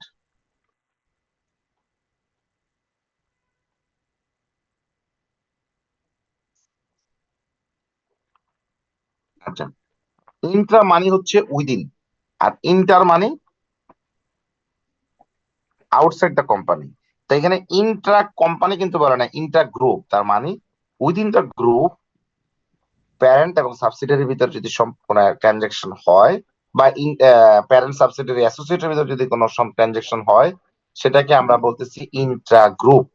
আর ইন্টার কোম্পানি বলতে বোঝায় একই প্যারেন্টের আন্ডারে যখন কোনো কনসোলিডেশন ছাড়া ইন্ডিভিজুয়াল ফিনান্সিয়াল স্টেটমেন্টস এর ক্ষেত্রে একটা কোম্পানির সাথে আরেকটা কোম্পানি যখন ট্রানজাকশন হয়, সেটাকে আমরা বলি related related party transaction. Sorry, related party ট্রানজাকশনের ক্ষেত্রে আমাদেরকে সেটা আইএস কত, আইএস কততে ট্রিটমেন্ট দিই আমরা? 26। তাই 8 স্যার। তাই আইএস 24, সেটাতে আমরা রিলেটেড পার্টি ট্রানজাকশনটা রেকর্ড করি। আমি যদি ভুল না বলে থাকি 23 হচ্ছে বোরিং কস্ট, 24 হচ্ছে সম্ভবত রিলেটেড পার্টি, আমি যদি ভুল না বলে থাকি। একটু চেক করে দেখেন, যদি ভুল হয় আমাকে বলবেন। জি তো জি সেটার স্যার, ক্ষেত্রে 23 হচ্ছে বোরোইং কস্ট আর 24 হচ্ছে রিলেট পার্টি ট্রানজাকশন। জি, তো ওইটা হচ্ছে 24 এ আমরা ট্রিটমেন্ট দিই। এই ইন্টা গ্রুপটা হচ্ছে একই গ্রুপের আন্ডারে প্যারেন্ট, সাবসিডিয়ারি বা অ্যাসোসিয়েট যাদের মধ্যে রিলেশনশিপ তাদের ভিতরে যে, সুতরাং এটা কিন্তু ভুল করা যাবে না, ইন্টার গ্রুপ আর ইন্টার কোম্পানি আলাদা। আচ্ছা, এখন কথা হচ্ছে যখন ইন্টার গ্রুপ ট্রানজাকশন হয়, ইন্ডিভিজুয়াল বইতে আমরা একজন আরেকজনের সাথে যে দেনা পানাটা রেকর্ড করে রাখি, এতে কিন্তু কোনো ভুলের কিছু নাই, এটা হবেই।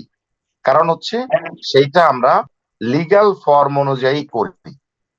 যেহেতু লিগ্যাল ফর্মে দুইটা সেপারেট কোম্পানি, দুইটা ব্যক্তি সত্তা আছে, সুতরাং দুইটা কোম্পানির একজন আরেকজনের সাথে যে ট্রানজেকশন থাকবে সেটাকে আমাদেরকে আলাদাভাবেই রেকর্ড করে রাখতে হবে, একজন আরেকজন থেকে রিসিভেবল পেয়েবল পাবো। কিন্তু কনসোলিডেশনের ক্ষেত্রে জিনিসটা কিন্তু একটু ডিফারেন্ট। কেন ডিফারেন্ট?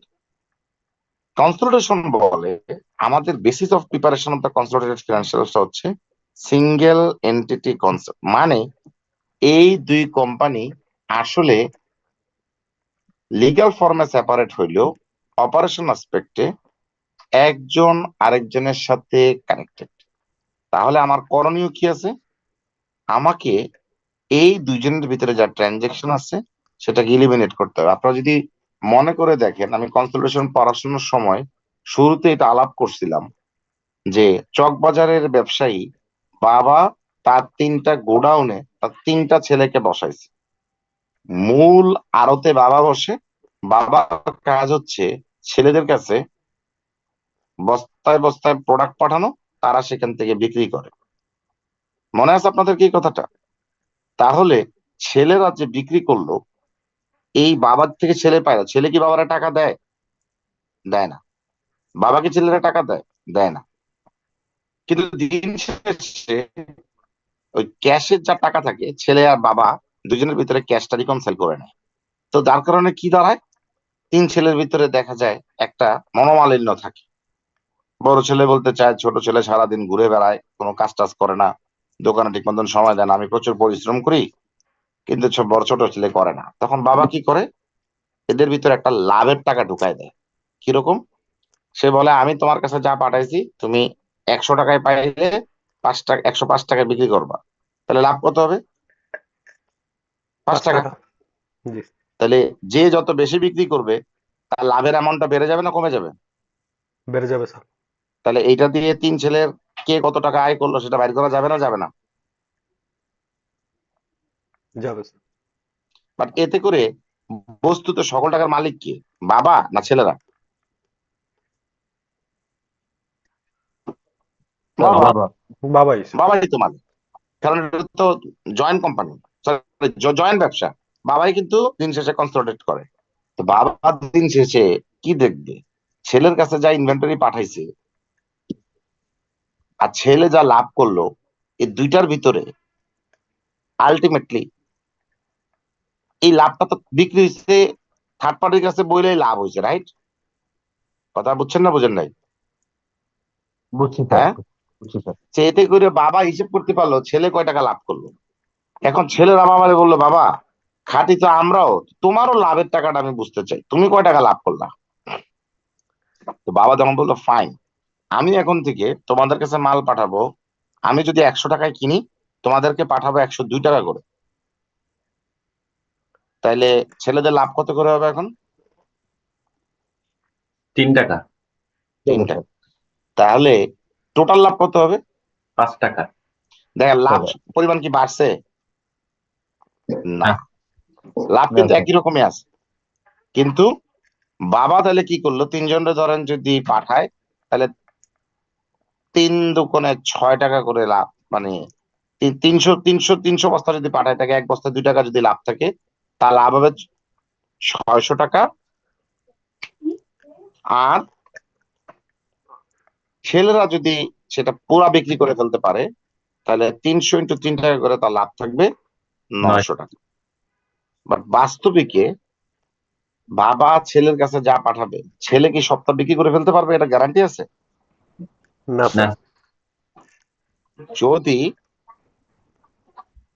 ছেলের কাছে বাবার পাঠানো প্রোডাক্ট থেকে যায়, তাহলে বাবা কি বলতে পারবে তার বিক্রি করা পণ্যে 2 টাকা করে লাভ হয়েছে?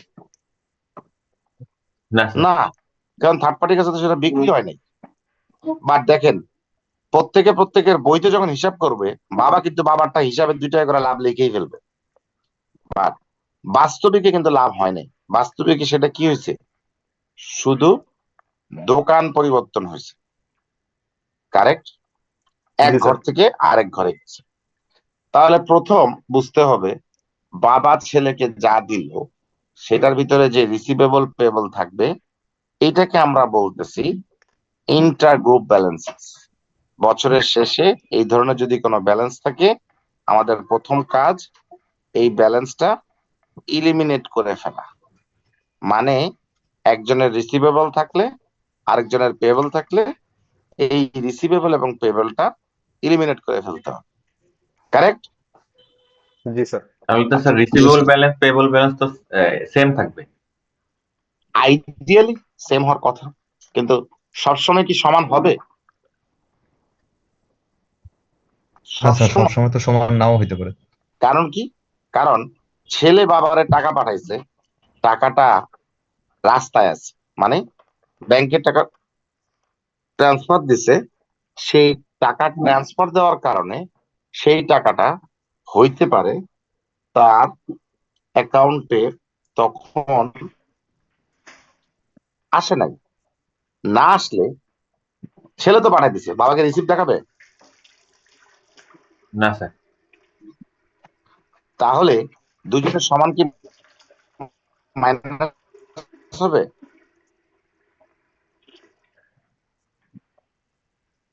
না স্যার। আচ্ছা, আমাকে একটু 10 সেকেন্ড সময় দেন।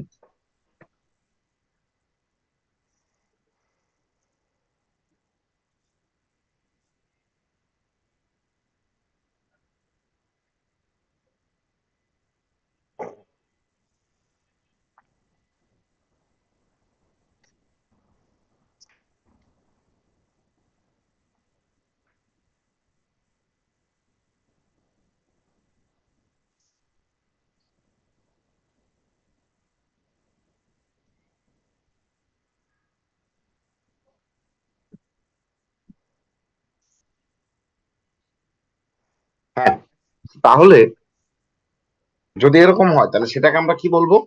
Cash in transit.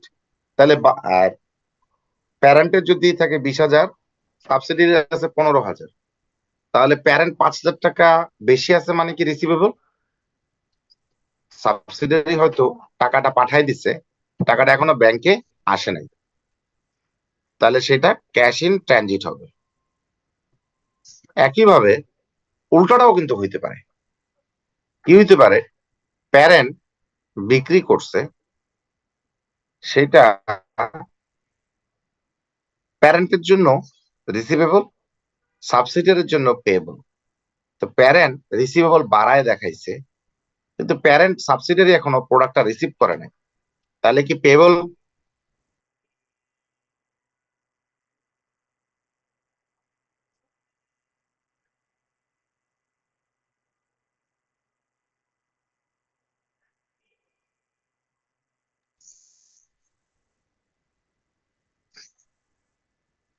তার কথা শোনা যাচ্ছে না স্যার। তো সেক্ষেত্রে আমার যেই পেয়েবল ব্যালেন্সটা প্যারেন্টের ক্ষেত্রে আমার বেশি দেখাবে না কম দেখাবে? কম দেখাবে, কারণ প্যারেন্টের দেখাচ্ছে রিসিভেবল, সাবসিডিয়ারি তো এখনো সেটা রিসিভ করেনি। তার মানে কি সেটা ইনভেন্টরি ইন ট্রানজিট হচ্ছে। বুঝছেন না বুঝেন নাই? না বুঝলে বলেন। স্যার বুঝছি স্যার। হুম। বুঝতে পারছি স্যার এটা। স্যার এইটা একটু তো আরেকটু তাহলে বলেন সেটা স্যার। হইতে পারে কি?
এটা মানে কি?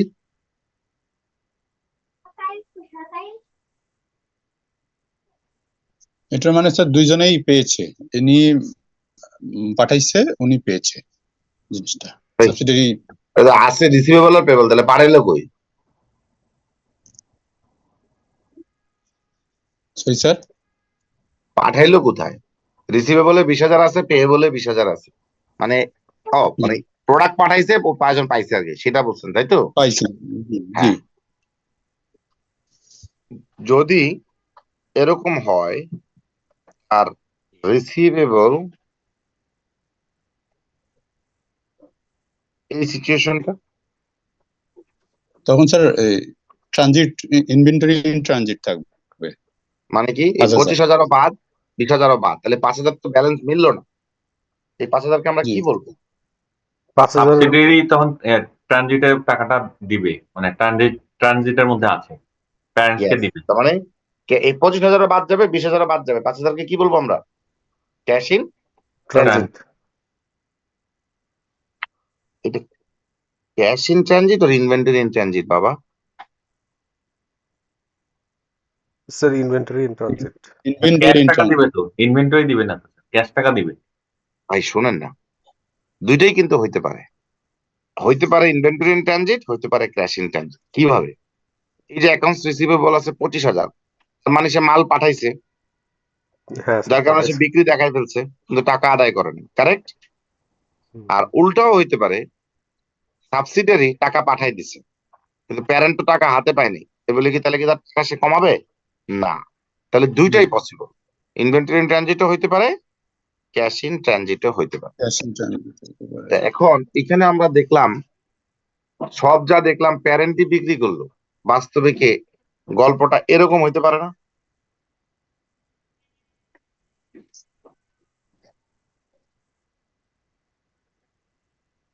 সাবসিডারি বিক্রি করছে, প্যারেন্ট কিনছে। ওই যে আমরা মনে আছে সাইকেল আর চাকার কোম্পানির গল্পটা বলছিলাম, জি স্যার, হইতে পারে স্যার। সেটা দুই ভাবেই পসিবল। দেখেন তো এই গল্পটা আপনারা বুঝেন কিনা,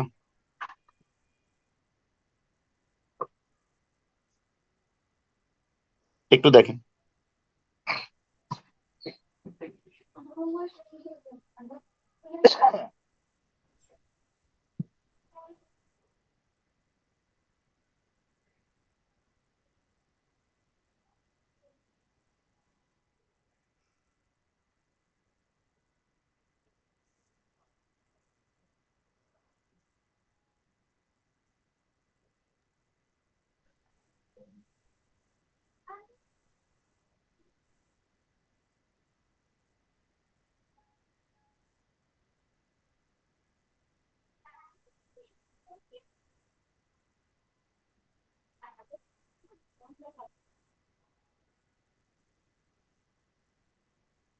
বুঝতে পারছেন? হ্যালো, আমরা আমরা যেটা আলোচনা করলাম সেটাই এখানে বলা আছে আচ্ছা, স্যার। এরপর আমরা আসেন, আমাদের যদি কোনো ইন্টার কোম্পানি লোন বা ডিবেঞ্চার থাকে বা রিডিমেবল প্রেফারেন্স শেয়ার থাকে, তার মানে এক জায়গায় রিসিভেবল থাকবে, এক জায়গায় পেয়েবল থাকবে, একই কনসেপ্ট, এটা আমি আর সময় নষ্ট করলাম না, এটা ইলিমিনেট হয়ে যাবে। ওকে, এবার আমরা আসি যে ইন্টার গ্রুপ ট্রেডিং, তিনটা স্টেপে তারা বলছে কিভাবে ক্যান্সেল হবে, এই গল্পটাই আমি অলরেডি আপনাদেরকে আলোচনা করছি, বুঝতে পারছেন? হ্যালো, জি স্যার। এখন আসতেছে আনরিয়েলাইজড ইন্টার গ্রুপ প্রফিট।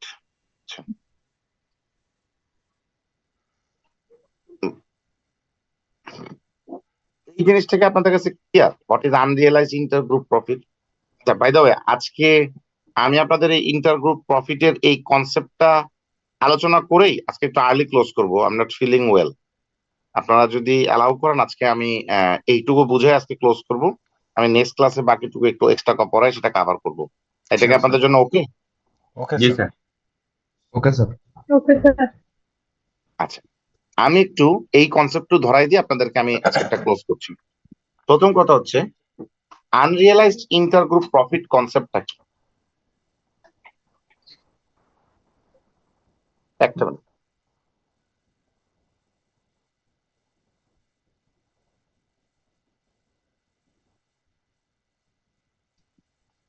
প্রফিট আদায় হয়নি স্যার, এরকম কিছু? হ্যালো, শুনতে পাচ্ছেন? শুনতে পাচ্ছি স্যার, শুনতে পাচ্ছি। হ্যাঁ, আনরিয়েলাইজ ইন্টার গ্রুপ প্রফিটটা কিভাবে আসে? আমি একটু আগে যেটা বলছিলাম যে বাবা ছেলের কাছে প্রোডাক্ট পাঠাইছে, তো এখানে বাবা বিক্রি করার সময় 2 টাকা করে লাভ করছে না? হ্যাঁ স্যার, করছে। আর ছেলে বিক্রি করে কত টাকা লাভ করছিল? 3 টাকা। 3 টাকা। আর আপনি বলতে পারেন স্যার আমরা তো কনসিডার করতেছি কোম্পানির পার্সপেক্টিভ, আপনি বাবা ছেলে বলতেছেন কেন? তাহলে আপনাদেরকে কোম্পানির পার্সপেক্টিভ থেকে বুঝাই। ধরেন একটা সাইকেল কোম্পানি, একটা চাকার কোম্পানি। চাকার কোম্পানি সে র ম্যাটেরিয়াল থেকে চাকা বানাইতে তার খরচ হয়েছে 100 টাকা, আর সে সাইকেল কোম্পানির কাছে বিক্রি করে 120 টাকা। তার লাভ কত? 20 টাকা লাভ স্যার। 20 টাকা। এবার সাইকেল কোম্পানি এই চাকাটা দিয়ে কি বানায়? সাইকেল বানায়। যখন সে বিক্রি করে তাহলে এই চাকা বাবদ সে বাড়তি প্রফিট রাখে 30 টাকা। সাইকেলের প্রফিট ভুলে যাবে, কারণ ধরলাম cycle part by part profit হয়। চাকাটা জগৎ থেকে সে তার বাবদ বিক্রির মূল্য ধরে 150 টাকা। তাহলে তার লাভ কত হয়? 30 টাকা লাভ। 30 টাকা। 30 টাকা। এখন সাইকেল কোম্পানি যদি চাকা কোম্পানির পুরা মালিক হয়, তাহলে একটা চাকা সাইকেলের লাইগা বিক্রি হলে কত টাকা লাভ হয় তার? 50 টাকা স্যার। 50 টাকা স্যার। 20 টাকা করে সাইকেলে, তার চাকার কোম্পানি 30 টাকা করে সাইকেল কোম্পানি। এখন চাকার কোম্পানি সাইকেল কোম্পানির কাছে 1000 চাকা পাঠাই দিছে, তাহলে কত টাকা লাভ হয়েছে? 20,000 টাকা। জি স্যার। 20,000। এখন সাইকেল কোম্পানি সেখান থেকে 800 টাকা বিক্রি করতে পারছে, তাহলে তার লাভ কত হয়েছে? 24,000 টাকা। টোটাল লাভ হয়েছে কত? 20,000 আর 24,000। 44,000। 44,000।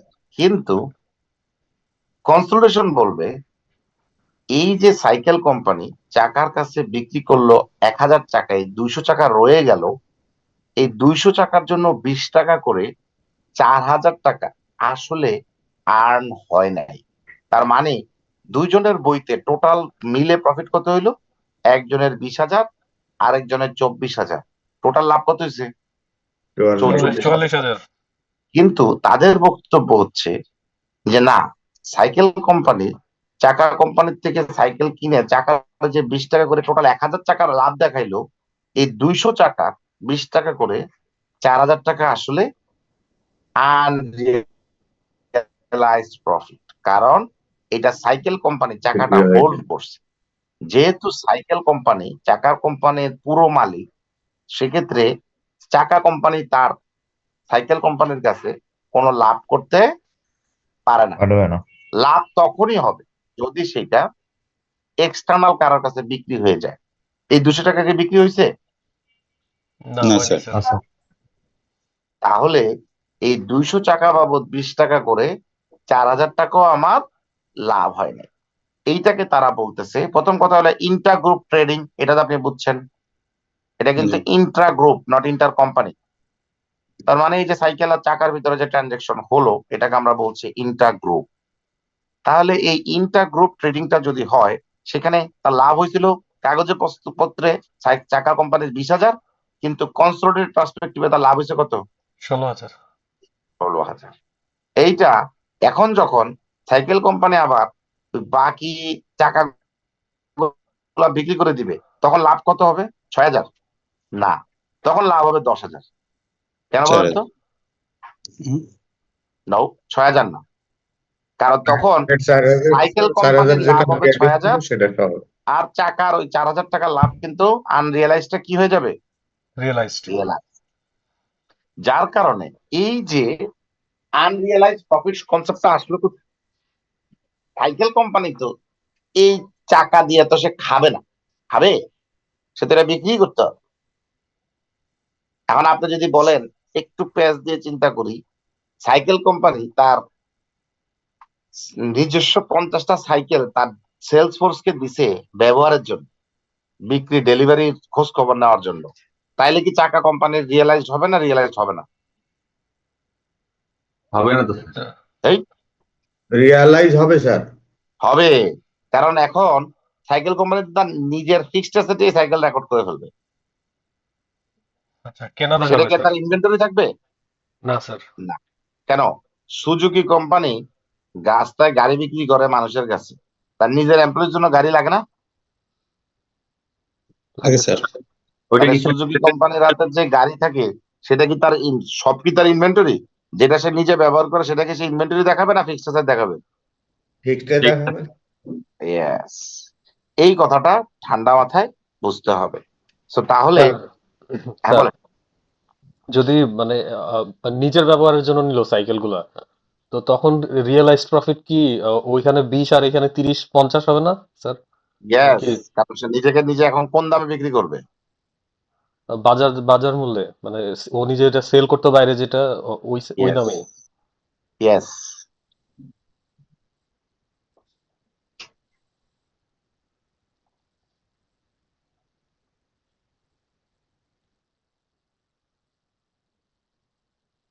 ওকে, আছি। এইবার আসি ইনভেন্টরি যে কথাটা আমি বললাম, এখানে কিন্তু পুরোটা জিনিস এক্সপ্লেন করা আছে। বাট এই ট্রিটমেন্টটা প্যারেন্ট যদি সাবসিডিয়ারির কাছে বিক্রি করে, তাহলে এই পুরো প্রফিটটা প্যারেন্টই মালিক। বাট যদি সাবসিডিয়ারি প্যারেন্টের কাছে বিক্রি করে, এই আনরিয়েলাইজ প্রফিটটা পুরোটা কি প্যারেন্টের না কিছু পোর্শন সাবসিডিয়ারি? আসতেছি যাও। হ্যালো স্যার সাবসিডিয়ারি থাকবে স্যার। সাবসিডিয়ারি থাকবে, তাহলে সেক্ষেত্রে এই প্রপোর্শনেট পোর্শন আবার এনসিআর লোকও পাবে। আমি এই পোর্শনটা আজকে শুরু করলে শেষ করতে পারবো না, আমি আজকে এটা হোল্ড রাখি। নেক্সট ক্লাসে আমি এই পারপেট ট্রিটমেন্টটা একসাথে নেক্সট ক্লাসে কনক্লুড করব। Okay, will that be okay? জি স্যার।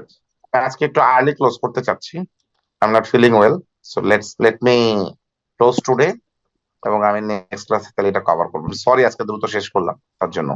নো ইস্যু স্যার, ঠিক আছে। ঠিক আছে, এনিথিং যেটা আপনাদের কোনো কনসার্ন বা কোনো কিছু বলার থাকে before the close of the class? Next ক্লাসটা স্যার এই কনসেন্ট্রেশন উপরে নিয়ে তাহলে নেক্সট ক্লাসে আমি, হ্যাঁ ভালো বলছো, তাহলে নেক্সট ক্লাসটা আমরা তাহলে সবাই একটু মাথায় রেখে নেক্সট ক্লাসটা আমি একটা কনসালটেশন এই চ্যাপ্টারটা শেষ করে তারপর পরেরটায় যাবো, নাহলে গ্যাপ হয়ে যাচ্ছে। এবার আমার জন্য একটু ডিফিকাল্ট হয়ে যাচ্ছে, দুই পার্ট একসাথে কভার করতে যাই, I am getting some difficulties, but let me try. আমি একটু কথা বলতে চাচ্ছি বলেন স্যার, বলেন বলেন। স্যার। আমাদের কনসলিডেশন স্যার একসাথে শেষ করে দিলে ভালো হতো স্যার, বুঝতে সুবিধা হতো। তাহলে সেক্ষেত্রে শুরু চ্যাপ্টার গুলো তাহলে কি করবো আমি? তাহলে কি আমি এটা করবো করতে পারি? আপনারা সবাই এগ্রি করলে আমার না নাই, আমার জন্য ভালো হয় না। আমি যেই কারণে থামাইতে চাচ্ছি না দুইটা একসাথে, তাহলে আবার দেখা যাবে যে শুরুর দিকে চ্যাপ্টার গুলো যদি বাদ পড়ে যায়, তখন তো আপনি আবার আমার সাথে ক্যাচ করবেন যে ভাই ওগুলো বাদ পড়ে গেল। বুঝেন আমার না এই কাছে কথাটা? মনে হয় কনসলিডেশনের চ্যাপ্টার গুলি স্যার একসাথে ক্লাস হলে সহজ হতো স্যার। বাকি সবাই কি একমত? সেকেন্ড পার্টটা স্যার কঠিন স্যার। স্যার আমার মতামত। স্যার ঠিক আছে স্যার, আর আগের যে চ্যাপ্টার গুলো, সামনের যে চ্যাপ্টার গুলো রয়েছে স্যার, যেগুলা থাকবে ওইগুলো স্যার একটু গাইডলাইন আপনি একটু বলবেন এই সমস্ত জায়গাগুলো ইম্পর্টেন্স দিতে হবে, আমরা একটু দেখার চেষ্টা করবো স্যার। যদি কোনো ডিফিকাল্টি ফেস করি তখন আপনার সামনে প্রেজেন্ট করবো স্যার। যদি সবাই একমত থাকেন আই এম ভেরি ওকে। তাহলে আমি একদম নেক্সট ক্লাসেও তাহলে এটা তাহলে আগে তাহলে কনসালটেশন শেষ করি, পরে তাহলে ওইদিকে যাবো। আমি জি তাহলে স্যার, ধরে নিলাম আপনার ক্যাপ্টেন। স্যার আগে ঠিক আছে কনসলিডেশন স্যার, শেষ হোক স্যার। ঠিক এটাই আছে ঠিক স্যার। আছে স্যার। কনসলিডেশন পোর্শনটা ইয়া লাগতেছে বেশি স্যার, কাজে হ্যাঁ আমিও তাই দেখতেছি, প্রথম ক্লাস পর্যন্ত আপনারা বুঝলেন। আজকে যখন গত সপ্তাহে একটু ব্রেকও গেছে, তো সব মিলে দেখলাম আপনারা মোটামুটি সবাই আজকে অলমোস্ট হারাই গেছেন। আমি নিজেও দেখা যাচ্ছে আসলে বিরক্ত হয়ে যাচ্ছি, বুঝছেন। দেখা যাচ্ছে ফ্রাস্ট্রেশন হয়ে যাচ্ছে। সেটা বুঝতে পারছি স্যার, আমাদের সাথে আপনি বেশি ফ্রাস্ট্রেশন হয়ে যাচ্ছেন স্যার। না বেশি না, ব্যাপার হচ্ছে কি দিন শেষে হচ্ছে যে স্যার, আপনারা যদি আপনি যেগুলা বলতেছেন সেগুলা আমাদের জন্য উপকার হচ্ছে স্যার, আমাদেরও খারাপ লাগতেছে যে আমরা আপনাকে সাপোর্ট দিতে পারতেছি না স্যার, এটা আমাদের উইকনেস স্যার। হ্যাঁ, এই আর কি, দেখা আপনার যাচ্ছে ফিডব্যাক দিতে পারতেছি না, এটা আমাদের কাছে লজ্জার বিষয় স্যার, তো চেষ্টা করবো স্যার। লজ্জার বিষয় না, জিনিসটা তখন মনে হয়েছে আসলে আমার জায়গায় অন্য কেউ পড়াইলে আপনাদের উপকার হইতো। দ্যাটস না হোয়াট না I sir, fill in that way. Maybe হয়তো আমি আপনাদের রাইটলি এক্সপ্লেন করতে পারতেছি না অথবা রাইটলি মোটিভেট করতে পারতেছি না, কারণ দিন শেষে দেখেন স্যার নেক্সট ক্লাসটা কবে হতে পারে স্যার? এখন পর্যন্ত জানি বৃহস্পতিবার, কারণ শুক্রবার শবে বরাত আছে, রাতের বেলা হবে না। শনিবার দিনের মধ্যে বন্ধ থাকার কারণে বোধহয় শনিবার দিন ক্লাস হবে না, আমি যতটুকু এখন পর্যন্ত জানি। আপনারা রুটিন পাবেন, আমি হালিম ভাই যোগাযোগ করছিল। 13 তারিখে স্যার স্যার, রুটিন অনুযায়ী স্যার বৃহস্পতিবার। 13 তারিখে স্যার, 13 তারিখে। তো রুটিন এসেছে তাহলে না, ঠিক আছে। জি জি, হ্যাঁ আমি 13 13 তারিখে। তারিখে নিব, ইনশাল্লাহ 13 তারিখে নিব, ঠিক আছে বৃহস্পতিবার। Thank you sir. ঠিক আছে, বাট সেদিন অফিস ডে তো আমার হয়তো বা সেক্ষেত্রে একটু টাইম নিয়ে জয়েন করবো, বাট ওই দিন আমরা একটু প্রলং টাইম পড়াইতে পারবো, কারণ পরের দিন বন্ধ আছে। সো রাত্রে পরের দিন তার অফিসে যাওয়ার কোনো তাড়াহুড়া নাই। জি সো স্যার। মেবি হয়তো সেক্ষেত্রে আমরা 10টা জায়গায় 10:30 11:30 টানতে পারবো, if you guys are okay. জি স্যার, জি স্যার। ঠিক আছে, so with that note let us close today. হ্যাঁ, জি ওকে স্যার, স্যার, আসসালামু আলাইকুম স্যার। Thank you. আসসালামু আলাইকুম। Thank you sir. আসসালামু